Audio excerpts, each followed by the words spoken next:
منہم الامیون لا یعلمون الکتاب الا امانیہ، اہل کتاب میں بھی اگرچہ وہ بحیثیت مجموعی اہل کتاب تھے، ان کے لیے گویا کہ اس میں علم ہے اہل الکتاب، لیکن ان کی بھی اکثریت تو وہ تھی منہم الامیون لا یعلمون الکتاب الا امانیہ، ان میں بھی بہت سے وہ ان پڑھ ہیں، نا واقف ہے شریعت سے، کتاب سے، جو کچھ نہیں جانتے کتاب کو، صرف یہ کہ نام جانتے، تورات نام کی ایک کتاب ہے اور وہ ہم اس کے ماننے والے ہیں، باقی ان کی تو کچھ خواہشات ہیں، ہم اللہ کے we are the chosen people of the lord, نحن ابناء اللہ واحباؤہ، ہم تو امت مرحومہ میں شامل ہیں، یہ امانی ہے جن کے بل پر اور جن کے سہارے وہ جی رہے ہیں، انہیں کچھ پتہ نہیں کتاب میں کیا لکھا ہے۔ تو گویا کہ دوہرا جرم بلکہ 10 گنا جرم جو ہے اصل میں اہل علم کا ہوتا ہے، اس آیت میں خاص طور پر ان کی طرف اشارہ ہے۔ جب یہ پیشہ بن جاتا ہے تو اس پیشے کا ایک خاص وصف یہ ہے کہ وہ دوسروں کو اچھی سے اچھی بات بتائیں گے، اعلیٰ سے اعلیٰ بات بتائیں گے، عظیمت کا راستہ دکھائیں گے، خود رخصتیں تلاش کریں گے، خود چونکہ انہیں معلوم بھی ہے کہ ہیلا کیسے ہو سکتا ہے، شریعت کے فلاں حکم سے بچنے کی کون سی صورت ہے، کتاب الحیل کے وہ حافظ ہیں، ہیلے ان کو معلوم ہے، لہذا اپنے لیے وہ باب الحیل اور کتاب الحیل، اور دوسروں کو سخت سے سخت بات، اونچے سے اونچی بات بتانا، نیکی کا حکم دینا، اعلیٰ سے اعلیٰ بات۔ پھر خاص طور پر اس طبقے کی ایک اور بڑی علامت یہ ہے، انفاق کا حکم دوسروں کو دیں گے، خرچ کرو، اللہ کی راہ میں لگاؤ،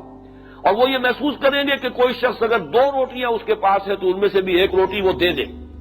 لیکن خود چاہے اپنے ہاں پراٹھے کھاتے ہو، اس میں سے وہ کسی غریب کا کوئی حصہ نکالنے کے لیے تیار نہیں ہوگا، اس لیے کہ سمجھتے ہیں کہ پروفیشن ہمارا جو ہے، ہمارا کام ہے لینا،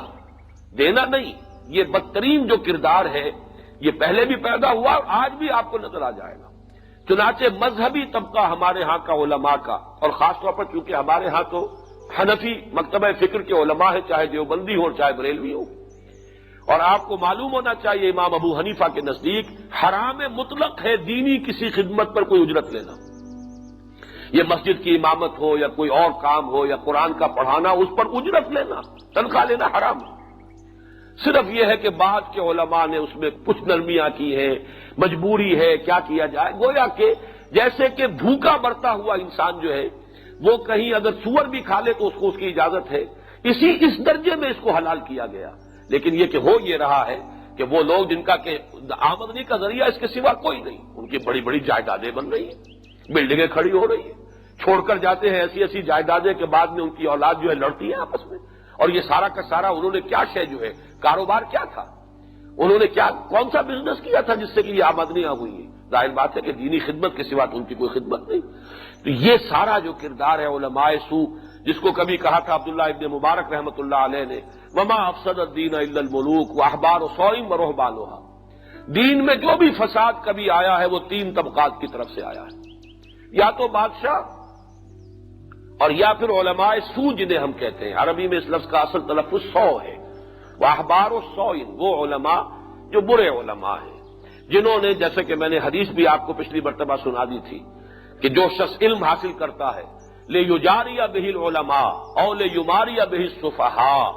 تاکہ وہ علماء کی محفل میں بیٹھ سکے اور بے وقوفوں کے اوپر اور غیر ناواقف لوگوں کے اوپر روب گانٹ سکے، یا یہ کہ دنیا کا کوئی ذریعہ بنائے، اس کے ذریعے سے دنیا کمائے، دولت کمائے، تو پھر یہ ہے کہ اس کا ٹھکانہ جو ہے وہ جہنم کے اندر ہے۔ تو یہ ظاہر بات ہے کہ یہ سارا معاملہ ہمارے ہاں عظیم اکثریت ہے ان کی، کہ جنہوں نے اسے پیشہ بنایا، اور پیشہ بھی اس درجے میں نہیں کہ کراہت کے ساتھ مجبوراً صرف 2 وقت کی روٹی اور اس وقت کی اپنی ضرورت کو پورے کرنے کے درجے میں کر رہے ہیں، بلکہ اس سے عیش ہے، اس سے اللہ تللے ہیں، اس سے جائیدادیں بنتی ہیں، اور اس سے یہ وراثتیں منتقل ہوتی ہیں، یہ سب کچھ جو ہے وہ اس بنیاد پر ہو رہا ہے۔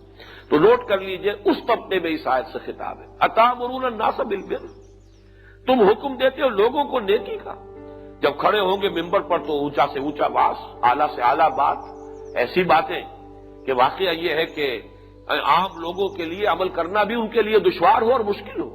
لیکن بہتر سے بہتر گفتگو، اعلیٰ سے اعلیٰ درجہ بیان ہوگا، لیکن یہ کہ خود اپنے اوپر نگاہ نہیں جائے گی، وَتَنْسَوْنَ أَنفُسَكُمْ۔ اسی لیے دیکھیے حضور کا معمول کیا تھا، جب آپ فرماتے تھے اوصیکم ونفسی بتقوی اللہ،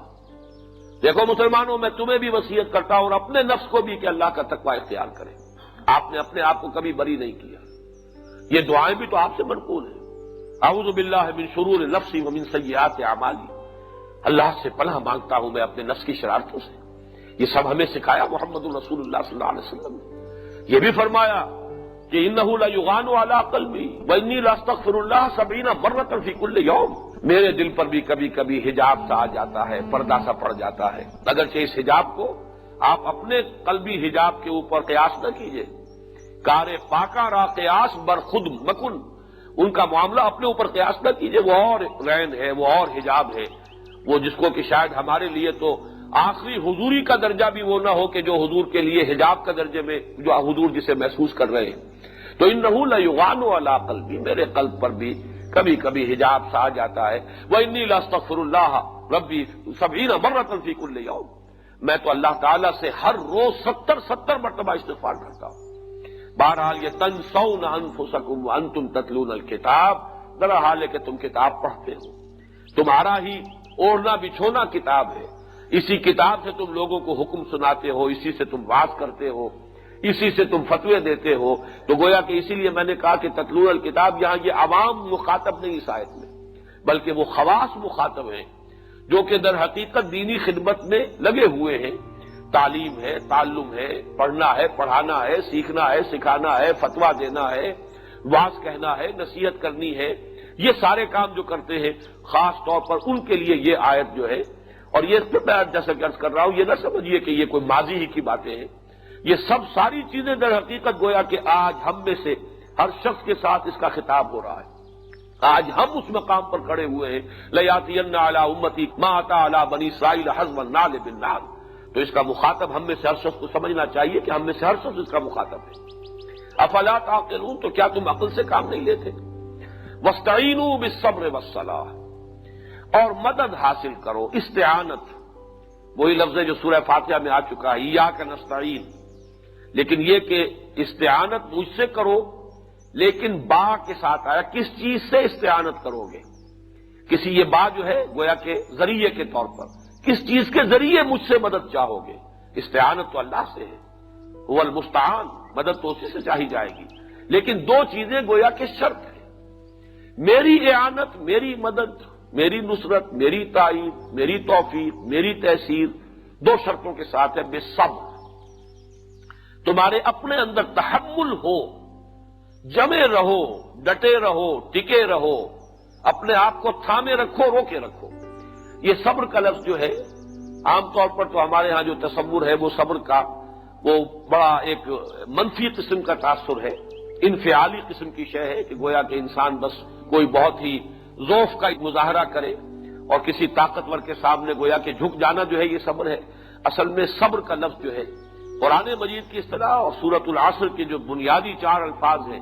ان میں سے ایک لفظ صبر بھی ہے، بلکہ آخری لفظ صبر ہے، وَتَوَاصَوْا بِالصَّبْرِ۔ اس صبر کے اندر جو ہے اصل مفہوم ہے تھامنا، روکنا، جمے رہنا، ڈٹے رہنا، پیچھے قدم نہ ہٹے، جو تکلیف آئے جھیلو۔ اور اس کے لیے میں نے جو ہمارا منتخب نصاب کا جو درس ہے اس میں اس کی وضاحت کی ہے کہ صبر نمبر 1، صبر علی المصیبہ، کوئی ابتلا ہے، آزمائش ہے، تکلیف آئی ہے، اس کو جھیلنا، برداشت کرنا، اللہ تعالیٰ کی شان میں کوئی گستاخی کا کلمہ نہ نکل جائے، کوئی شکوہ نہ ہو، شکایت نہ ہو، جو بھی آئے کہ ہر ساقی ماریخت عین الطاف است، جو پروردگار تیری طرف سے آئے یقیناً میرے لیے خیر ہے، اے اللہ تو مجھے اس پر استقامت عطا فرما، کوئی شکوہ، کوئی گلہ نہ ہو، ابتلا، آزمائش پر صبر۔ پھر یہ ہے کہ صبر عن المعصیہ، تھامنا اپنے آپ کو گناہ سے، اس لیے کہ گناہ کا جذبہ انسان کے اندر سے ابھرتا ہے، اس کی انڈ اور لیبیڈو، اس کا جو نفس امارہ ہے، اس کے ہیومن انسٹنکٹس ہیں، اینیمل انسٹنکٹس ہیں، وہ ہیں کہ جو مشتعل ہو جاتے ہیں اور وہ انسان کو گناہ کی طرف راغب کرتے ہیں، ان النفس لامارۃ بالسوء۔ اب اس میں اپنے آپ کو تھامنا، یہ گویا کہ اندر سے اپنے ہی گھوڑے کی لگام کھینچنا ہے، یہ صبر ہے، صبر علی المعصیہ، صبر علی الطاعہ، اطاعت پر صبر کرنا۔ کوئی حکم ہے اللہ کا، بڑا بھاری ہے، سخت ہے، مشکل ہے، یہ جیسا کہ آپ تصور کیجئے کہ ہمیں تو خیر بڑی سہولتیں حاصل ہیں، گرم پانی ملتا ہے صبح کے وقت وضو کے لیے، لیکن فرض کیجئے کہ شدید سردی کا موسم ہے اور فجر کا وقت ہو گیا ہے، پانی یخ ہے، گرم پانی کا کہیں کوئی جو ہے اس وقت انتظام نہیں ہے، لیکن اس وقت بھی اٹھنا اور وضو کرنا، اور اگر فرض کیجئے کہ غسل کی حاجت ہو تو غسل کرنا، اس لیے کہ پانی موجود ہو تو ایک شخص جو ہے وہ غسل کے بغیر نماز نہیں پڑھ سکے گا، اس کے لیے وہ تیمم کی رخصت حاصل نہیں ہوگی۔ اب یہ کہ اس میں جو مشقت آتی ہے جھیلیں، برداشت کریں۔ یہ صبر علی الطاعہ، صبر علی المعصیہ اور صبر علی الابتلاء علی المصیبہ، یہ مختلف پہلو ہوں گے۔ اصل شے یہ ہے کہ انسان جو اس نے اپنے لیے ایک راستہ تجویز کر لیا ہے کہ یہ راستہ حق ہے، اس پر چلنا ہے، اس پر جمے رہنا، ڈٹے رہنا، چلتے رہنا، بڑھتے چلے جانا۔ اور ایک حالت صبر یہ بھی ہو سکتی ہے کہ اگر موانع اتنے ہیں، ریزسٹنس اتنی سخت ہے کہ آگے نہیں بڑھ سکتے تو پیچھے نہ ہٹنا، جان چلی جائے قدم پیچھے نہ ہٹے، یہ سب کا سب صبر ہے۔ اب اگر یہ انسان میں نہیں ہے تو اللہ سے مدد مانگتا رہے گا، اللہ کی مدد نہیں آئے گی۔ جیسے کہ مسلمانوں سے بھی جو یہ آیت آج اس وقت ہم پڑھ رہے ہیں، یہ تو گویا کہ حکایت ہے اس اعتبار سے کہ یہ بات کہی گئی بنی اسرائیل سے۔ آگے چل کر آپ کو 19ویں رکوع کی پہلی آیت یہی ملے گی، یا ایھا الذین آمنوا استعینوا بالصبر والصلاۃ۔ اے مسلمانوں، اب تم اس مقام پر آ گئے۔ 18 رکوع میں نے کہا ہے آپ سے کہ وہ امت سابقہ کے ساتھ خطاب پر مشتمل ہے، 19ویں رکوع سے خطاب شروع ہو جائے گا مسلمانوں سے، اور پہلا لفظ یہ ہے، یا ایھا الذین آمنوا استعینوا بالصبر والصلاۃ ان اللہ مع الصابرین۔ یقیناً صبر کرنے والوں کو ہی اللہ کی معیت یعنی اللہ کی نصرت اور تائید حاصل ہوتی ہے۔ جو تھر دلے ہو، کم ہمتیں ہو، اللہ تعالیٰ بھی ان کو پھر مدد نہیں دیتا۔ آدمی ثابت کر دے کہ جو کچھ میرے اندر تھا وہ میں نے لگا دیا، پھر اللہ کی مدد اور نصرت آتی ہے۔ لیکن اپنی چیزوں کو، اپنی عافیت کوشی، اپنے مال کو سنبھال کر رکھنا، تو بچا بچا کے نہ رکھ اسے، تیرا آئینہ ہے وہ آئینہ کہ شکستہ ہو تو عزیز تر ہے نگاہ آئینہ ساز میں، اپنا سب کچھ لگا دو اللہ کی مدد آئے گی۔ لیکن اپنے آپ کو بچایا یا اپنا مال بچایا تو اللہ کی مدد نہیں آئے گی۔ فاستعینوا بالصبر والصلاۃ۔ دوسری شرط ہے نماز، اس لیے کہ قرآن مجید میں جو ابتدائی صورتیں نازل ہوئی ہیں، مکی صورتیں، جن میں یہ صبر کا حکم جو ہے حضور کو واحد کے صیغے میں آیا ہے بتکرار اعادہ، وَلِرَبِّكَ فَاصْبِرْ وَاصْبِرْ عَلَىٰ مَا يَقُولُونَ۔ یہ آپ نے مختلف جو سورہ مزمل، سورہ مدثر، سورہ دہر، ہر جگہ پر آپ کو نظر آئے گا صبر کی تلقین۔ سورہ نون صبر، وَاصْبِرْ كَمَا صَبَرَ أُولُو الْعَزْمِ مِنَ الرُّسُلِ، صبر کیجئے، وَاصْبِرْ لِحُکْمِ رَبِّكَ وَلَا تَكُنْ كَصَاحِبِ الْحُوتِ۔ اسی سلسلے میں ایک آیت بڑی پیاری ہے، وَاصْبِرْ وَمَا صَبْرُكَ إِلَّا بِاللَّهِ۔ صبر کیجئے اور آپ کا صبر تو اللہ ہی کے سہارے ہے۔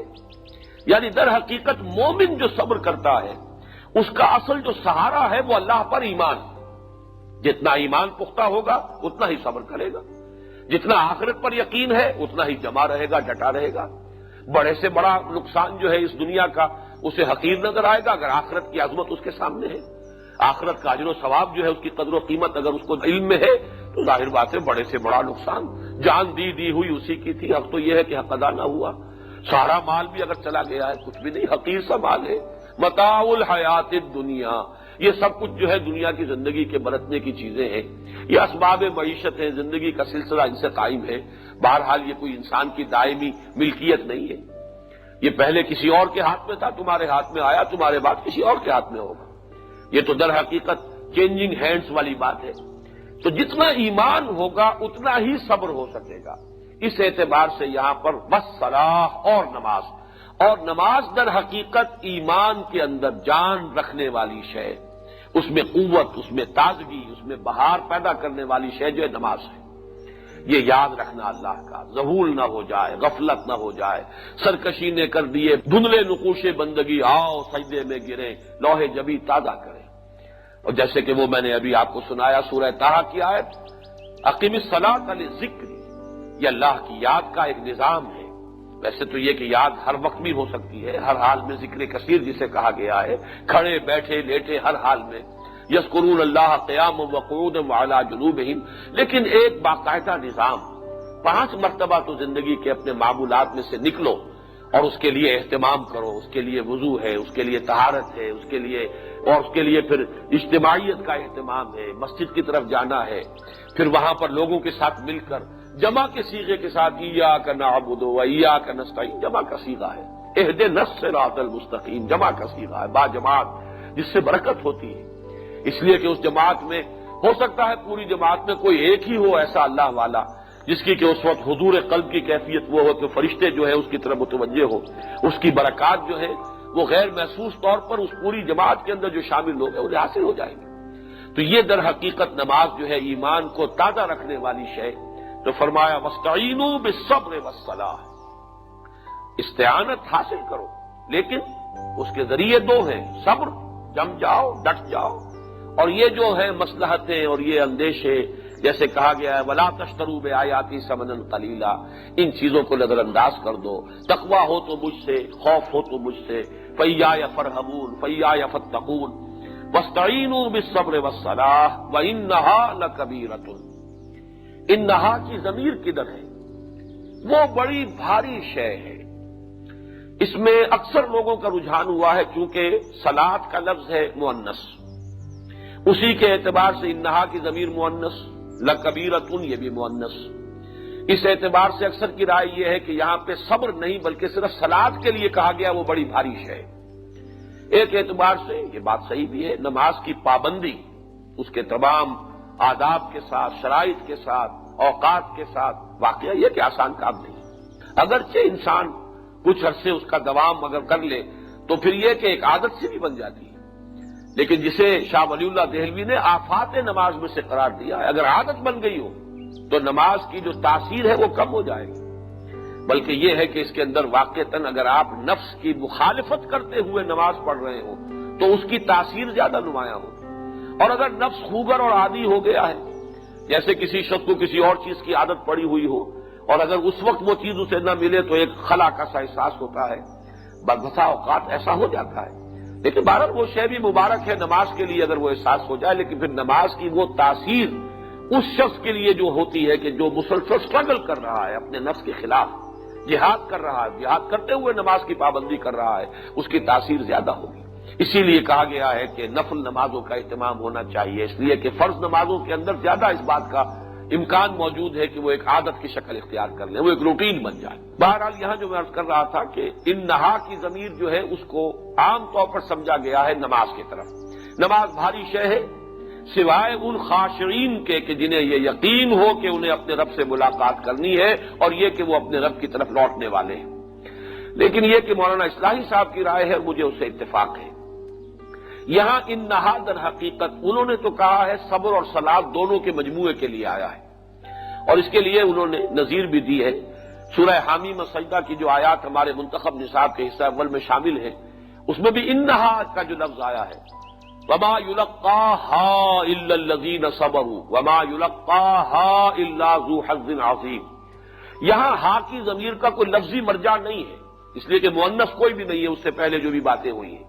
تو وہاں مراد یہی ہے کہ جو وصیت تمہیں کی گئی ہے اس وصیت کے لفظ کے حوالے سے یہ مؤنث کا صیغہ استعمال ہو گیا، یہ وصیت جو تمہیں کی جا رہی ہے اس میں کوئی شک نہیں، یہ بڑی بھاری نصیحت ہے۔ وما یلقاہا، اور نہیں حاصل کر سکتا اس مقام کو اور نہیں عمل پیرا ہو سکتا ان نصیحتوں پر مگر وہی کہ جو بڑے حظ والا ہے اور بڑا صبر کرنے والا ہے، الا الذین صبروا وما یلقاہا الا ذو حظ عظیم۔ تو جیسے ہا کی ضمیر وہاں پر وصیت یا نصیحت کے لیے آئی ہے، اگرچہ وصیت یا نصیحت کا لفظ وہاں پر عبارت میں نہیں آیا ہے لیکن یہ اشارہ کر رہا ہے اس لفظ کی طرف کہ وہ محذوف ہے۔ اسی طرح مولانا اصلاحی صاحب کی رائے تو یہ ہے کہ یہ صبر اور صلاۃ دونوں کے مجموعے کو ہا کی ضمیر سے اس کی طرف اشارہ کیا جا رہا ہے کہ یہ دونوں چیزیں جن کو ہم نے شرط قرار دیا ہے، ہماری مدد آئے گی ان دو شرطوں کے پورا کرنے کے بعد، صبر بھی نماز بھی، اور یہ بڑی بھاری شے ہے، دونوں چیزیں بھاری ہیں۔ میرا اس سے بھی آگے بڑھ کر یہ خیال ہے کہ یہ ہا کی ضمیر اس پورے رکوع کی طرف راجع ہے، یہ سارا تقاضا جو تم سے کیا جا رہا ہے، یہ سارے مطالبے جو تم سے کیے جا رہے ہیں، اور سب سے بڑھ کر مطالبہ جو کیا جا رہا ہے محمد پر ایمان لانے کا صلی اللہ علیہ وسلم، یہ بڑی بھاری بات ہے، اس میں کوئی شک نہیں۔ تمہارا مقام، تمہارا مرتبہ، تمہاری تاریخ، تمہاری روایات، تمہارا ایک کلچر، تمہارا تمدن، تمہاری تہذیب، اور یہ تم ساری کی ساری چیزیں ہیں، ان سب کو نظر انداز کرنا آسان نہیں ہے، یہ کٹھن مرحلہ ہے۔ یہ بھی میں سمجھتا ہوں کہ وہ دعوت و تبلیغ کا جو انداز ہے کہ یہ کہا جائے کہ واقعی کام آسان نہیں ہے، کام مشکل ہے، ہمت کرو گے اللہ کی مدد آئے گی، قدم بڑھاؤ گے آسان ہو جائے گا، تیسیر ہوگی، اللہ کی توفیق شامل حال ہوگی، یہ پہاڑ جیسی شے نظر آ رہی ہے لیکن ہمت کر لو گے تو یہ بڑی ہلکی ہو جائے گی، آسان ہو جائے گی۔ اس اعتبار سے میرے نزدیک یہاں انہا یہ در حقیقت اس پورے رکوع کا جو مضمون ہے، جس کا اصل مرکز و محور ہے حضور پر ایمان لانے کی دعوت، اسی میں ان کے لیے مشکل تھی۔ ان کی سیادت، قیادت، چودراہٹ، ان کی مسند نشینی، ان کا مقام اور مرتبہ، یہ ساری چیزیں جو ہے جو ان کو اپنے ہاتھ سے جاتی نظر آتی تھی اگر وہ حضور پر ایمان لے آتے، تو اس کی طرف اشارہ ہو رہا ہے وَإِنَّهَا لَكَبِيرَةٌ، یقیناً بڑی بھاری شے ہے، بڑا سخت مرحلہ ہے، آسان نہیں ہے۔ غالب کا شعر یاد آ رہا ہے، تاب لاتے ہی بنے گی غالب، مرحلہ سخت ہے اور جان عزیز۔ تو بہرحال یہ ساری مشکلات ہیں، مانتے ہیں ہم، آسان کام نہیں ہے، تمہیں بڑا ایثار کرنا ہوگا، لیکن یہ کہ جو ایثار کرے گا پھر اس کے رتبے بھی بلند ہوں گے، جیسے کہ سورہ حدید میں فرمایا ہے کہ پھر انہیں دوہرا اجر ملے گا، اور حضور کی حدیث میں بھی ہے کہ یہ دوہرے اجر ملیں گے چند لوگوں کے، جن میں سے ایک وہ بھی ہے، وہ اہل کتاب میں سے وہ شخص جو سابقہ انبیاء اور سابقہ شریعت پر بھی ایمان رکھتا تھا اور مجھ پر بھی ایمان لایا، وہ ظاہر بات ہے کہ دوہرے اجر کا مستحق ہو جائے گا، اس کو بڑا ایثار کرنا پڑا ہے۔ امی رسول پر ایمان لانا واقعتاً ان کا جو پندار تھا، ان کا جو غرور تھا، وہ اس کے اوپر بڑی ایک کاری ضرب لگانے والی بات تھی، اس اعتبار سے ان کا رتبہ بلند ہو جائے گا۔ وَإِنَّهَا لَكَبِيرَةٌ إِلَّا عَلَى الْخَاشِعِينَ، خشع کہتے ہیں پست ہو جانا، جھک جانا، نگاہ جھکی ہوئی ہو تو اس کو بھی خشوع کہیں گے، دل جھک جائے یہ بھی خشوع ہے، انسان کا پوسچر ایسا ہو کہ جس کے اندر جھکا ہوا ہو، یہ بھی خشوع کی کیفیت ہے۔ جیسے کہ یہ لفظ آیا قد افلح المؤمنون الذین هم فی صلاتهم خاشعون، انسان اپنی پوری نماز کے اندر کھڑا ہو بھی تو محسوس ہو رہا ہو کہ جھکا ہوا ہے، اس کا پورا وجود جھکا ہوا ہے، اس کا دل جھکا ہوا ہے۔ فرمایا الا علی الخاشعین الذین یظنون انہم ملاقو ربہم، جو کہ یقین رکھتے ہیں، ظن کے لفظ کو سمجھ لیجئے کہ یہ ظن کا لفظ جو ہے دو معنی دیتا ہے۔ عام طور پر تو ہم سمجھتے ہیں کہ اس سے مراد بس اٹکل پچو کی بات ہوتی ہے، اندازہ اور صرف اٹکل پچو، لیکن نہیں، ظن عربی زبان میں کہتے ہیں ہر اس بات کا ماننا جو آپ کے حواس کے ذریعے سے معلوم نہ ہو رہی ہو، لیکن وہ بات ماننے کے درجے میں یقین بھی اس کے اندر شامل ہو سکتا ہے۔ کسی وقت اندیکھی حقیقت جو ہے اس سے زیادہ یقینی شے کوئی نہیں۔ مجھے پھر وہ یاد آیا کنفیوژن کا جملہ، there is nothing more real than what cannot be seen and there is nothing more certain than what cannot be heard۔ ان چیزوں سے بڑھ کر حقیقی چیزیں کوئی نہیں جو ان آنکھوں سے دیکھی نہ جا سکے، اور ان باتوں سے بڑھ کر یقینی باتیں کوئی نہیں کہ جو ان کانوں سے سنی نہ جا سکے۔ تو یہ در حقیقت حواس کے بغیر، حواس خمسہ کے ذرائع کے سوا کسی بھی شے کے بارے میں اب گمان بھی ہوگا، خیال بھی ہوگا، تخمین بھی ہوگا، لیکن اسی میں یقین کا درجہ بھی ہوتا ہے کہ بغیر دیکھے بھی کسی شے کا یقین ہو جاتا ہے، تو اس کو بھی ظن کہیں گے۔ الذین یظنون، یہاں یہ ظن جو ہے یہ گمان کے معنی میں نہیں ہے، ظن تخمین کے معنی میں نہیں ہے، بلکہ یقین کے معنی میں، جنہیں یقین ہے کہ وہ اپنے رب سے ملاقات کر کے رہیں گے۔ انہم ملاقو ربہم،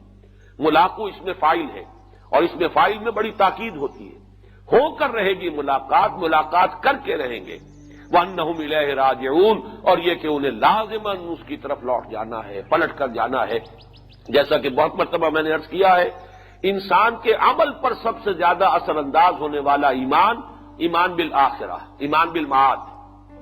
اصولی اعتبار سے، نظری اعتبار سے، علمی اعتبار سے اصل ایمان باللہ، توحید۔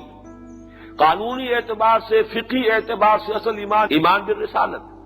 لیکن عملی اعتبار سے انسان کے کردار پر، اس کے عملی رویے پر سب سے زیادہ چھاپ ڈالنے والا، سب سے زیادہ اثر انداز ہونے والا ایمان، وہ ایمان بالآخرہ ہے۔ تو چونکہ یہاں مرحلہ وہ تھا کہ تاب لاتے ہی بنے گی غالب، مرحلہ سخت ہے اور جان عزیز، لہذا یہاں ایمان بالآخرہ کی جو ہے اس کے اوپر زور دیا گیا۔ انہا لکبیرۃ الا علی الخاشعین الذین یظنون انہم ملاقو ربہم وانہم الیہ راجعون۔ بارک اللہ لی ولکم فی القرآن العظیم ونفعنی وإیاکم بالآیات والذکر۔